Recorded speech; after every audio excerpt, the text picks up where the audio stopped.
Our conversation with Kristin Smith, the Blockchain Association CEO, is with us at the table as the crypto summit gets underway down the street at the White House. Kristin, it's great to see you. Welcome back to Bloomberg TV and radio. Great to be here. What do you make of this frustration? Do you share it? Were you hoping that the White House was going to start buying No, Bitcoin? I think what happened last night with the executive order that created a Bitcoin strategic reserve and a digital asset stockpile, I think it hit the nail on the head. This is exactly the type of signal that we need to show that the United States is serious about keeping the capital, or making the U.S. the crypto capital of the world, but doesn't go so far that we have the U.S. government going out there into the market and buying digital assets. I think, as the AI and crypto czar David Sachs pointed out earlier on Bloomberg today, that the U.S. already has a lot of these assets. We need to take an inventory, put it in one place.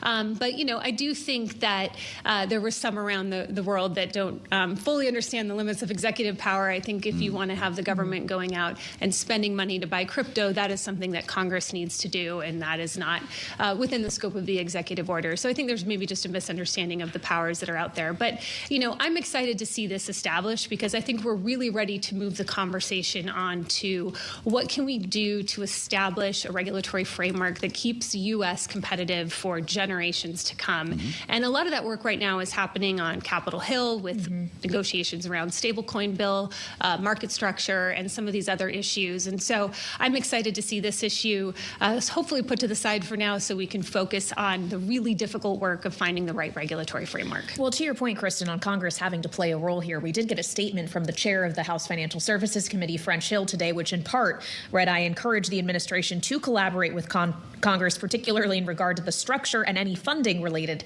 to the strategic Bitcoin reserve." Are all parties aligned on not just this, but the other things you were talking about, the way in which to pursue a strategy around market structure and stable coins? Is David Sachs going to be singing the same tune as Chairman Hill or Chairman Scott, for that matter? Yeah, I think everybody's aligned with the goal, and there are a lot of different ways, I think, to get to the same goal. And I think a healthy policymaking process is the one we're having now, where we allow different ideas to be vetted, debated, suggested, and to allow this collaboration. But I think the fact that we have the White House that is convening industry to hear from them, they've invited representatives from Capitol Hill to join.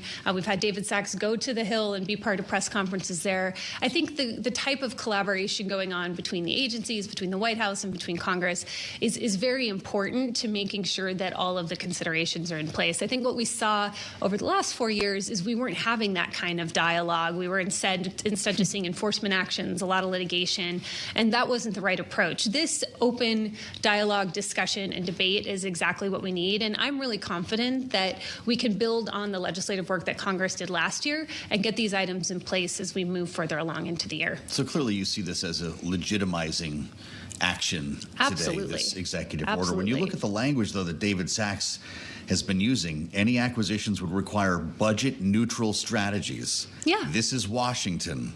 How long do you need to wait for that? Yeah, well, listen, I think that there's going to be a brainstorm as to how potentially we could add more Bitcoin. One idea I do think this would also require an act of Congress, is let people pay their taxes in Bitcoin, or let's collect all these tariffs in Bitcoin. I think there's a lot of way that we can bring Bitcoin. Is China paying in Bitcoin? Yeah, exactly. So, there's ideas out there, and I think, the key is that the White House doesn't have the authority to spend taxpayer dollars that Congress hasn't given them. And so this is, I think, a really smart way. I think they have thread the needle, and I think it sends a strong statement.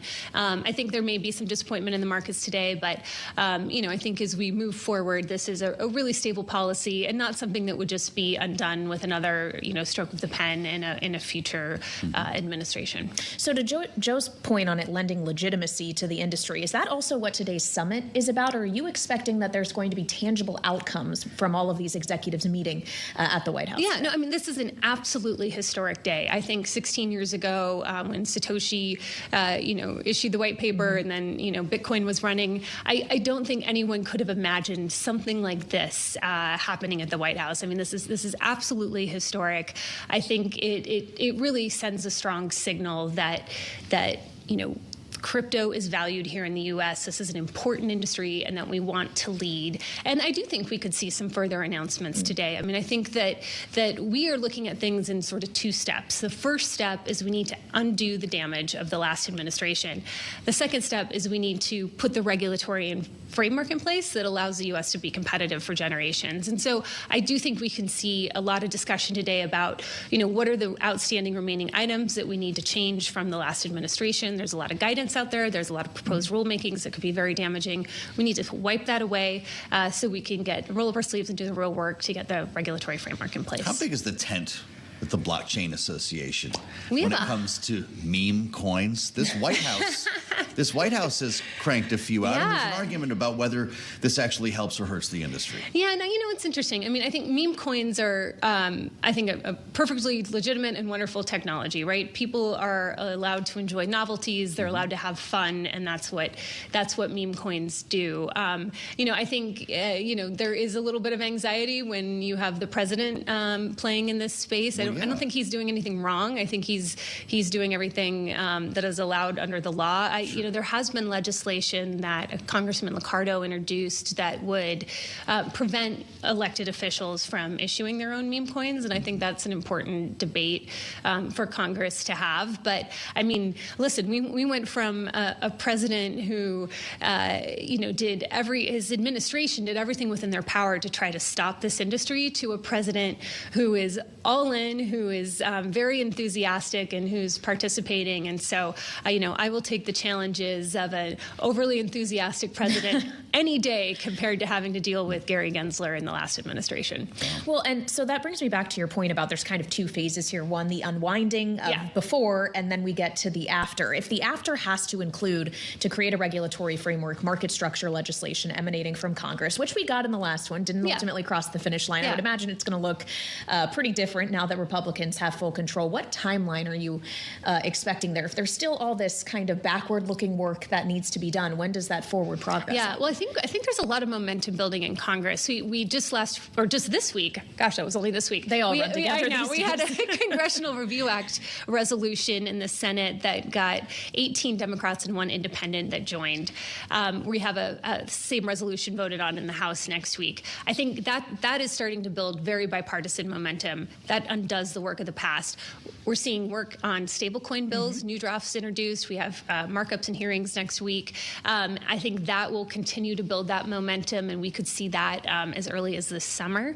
And then I think it's very likely that we could get market structure done by the end of the year. I think that there are a lot of discussions going on. Especially between the House and the Senate. I have never seen so much collaboration at a staff level and on a member level between the House and the Senate. So I think they're serious about getting this done, and we're really excited at the Blockchain Association for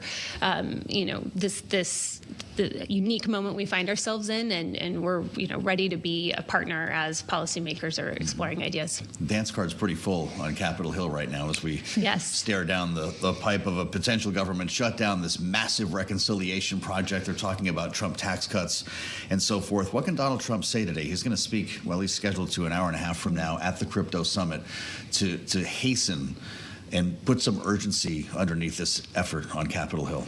Yeah, well, I mean, I think highlighting it as a priority is really sends a signal to Congress that this is something he wants to get done. I'm hopeful that he will speak to a bipartisan audience, because whatever regulatory framework gets put in place, we want it to be lasting. We don't want it to be something that changes every time there's a change in power. And so I'm hoping that he will speak to a bipartisan audience. And I think that, with his leadership and with the folks in the industry around the room being helpful in the process, I think we can get there. And so this is in the U.S. interest. I don't think innovation is something that is more Republican or more Democrat. And so I'm hoping he shows some leadership and tries to bring people together. I think that stands in contrast to some of the other issues and debates going on. And so I think it's nice to have something where everyone can be on the same team.